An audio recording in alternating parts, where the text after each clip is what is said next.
Jack dah naik. Nampak tu? Jack dah naik. Baru betul. Ini baru bengkel. Jack dah berfungsi dengan sempurna. Pasang balik.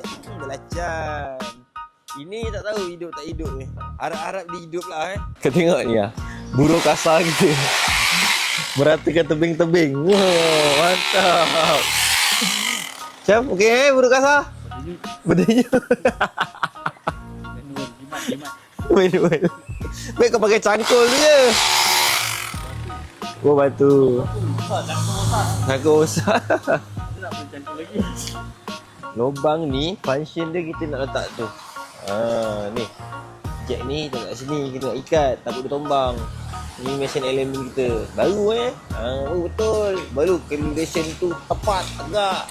Tayar tu tak sengit. Aku nak beli mesin ni juga. Ada nak beli tak? Ni dengan tu. Ada. Kita jual sekali. Betul serius. Tak tipu. Betul. Kita ada jual.